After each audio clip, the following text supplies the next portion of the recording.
পড়বেন। শেষের বইটা হলো সালাতের ভিতরে হাত বাঁধার বিধান, বুকে হাত না নাভির নিচেই হাত, বিস্তারিত হাদিস আলোচনা, ছোট বই, 40-45 টাকা বোধ হয়, তারও কম বেচবে মনে হয়। যেটা বলছিলাম, আর একটা বই আছে ঈদের তাকবীর, ঈদের নামাজের অতিরিক্ত তাকবীর। আর একটা বই হলো ইমাম আবু হানিফার ফিকহুল আকবর। এই তিনটে বই পড়েন, না হলে ছোট দুটো বই পড়েন। মাযহাব দিন না, দিন হলো কোরআন এবং হাদিস মানা। তবে আমরা কেউই কোরআন হাদিস পুরো বুঝি না, বুঝি নাকি? যারা বলেন আমরা মাযহাব মানি না, তারাও মাযহাব মানেন। কেউ আলবানির মাযহাব মানেন, কেউ আব্দুল্লাহ জাহাঙ্গীরের মাযহাব মানেন, কেউ ডক্টর গালিবের মাযহাব মানেন। হাদিস সহিহ না জয়ীফ উনি তো বোঝেন না, সনদ জানেন না। কোনো না কোনো আলেমের উপর নির্ভর করতে হয়, কথা বুঝেছেন?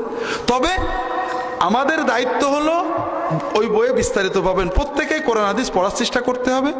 পাশাপাশি কোরআন হাদিস খানিকটা পড়েই মুক্তি হওয়া যায় না, সমাজের আলেমদের সাথে সম্পর্ক রাখতে হবে, মসলা মাসাইল আলেমদেরকে শুনতে হবে। যদি আলেমদের কথা কোরআন পড়ে হাদিস পড়ে আপনার কলবে ইতমিনান আসে যে সমাজের এই কাজটার পক্ষে কোনো হাদিস নেই, হুজুরও কোনো হাদিস বলতে পারলো না, যারা করে তারাও কোনো হাদিস বলে না, কিন্তু এর বিপরীতে হাদিস পাচ্ছি, নবীর হাদিস আপনি মানবেন, কোনো ইমাম নিষেধ করিনি।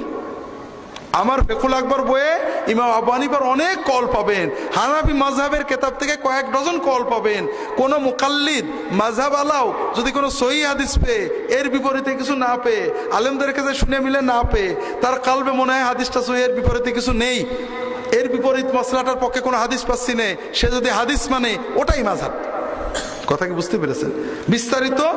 আবার যারা আমরা মাযহাব মানার দাবি করি, আমরা কেউ মাযহাব মানি না। যারা হানাফি বলি, হানাফি মাযহাব একটা না পাঁচটা? একটা। কিন্তু এক হানাফির সাথে আর এক হানাফির মিল নেই। এক হানাফি বলে ও কাফের, ও বলে ও কাফের, আছে না নেই? আমরা আসলে কেউ আবু হানিফার বিশ্বাস করেন, আমাদের হানাফি মাযহাবের নামে বাংলাদেশে যা চলে এর বিরুদ্ধে আবু হানিফার বই লেখা আছে অনেক। কিছু নমুনা রাহে বেলায়েতে আছে, কিছু নমুনা ফিকহুল আকবরে আছে।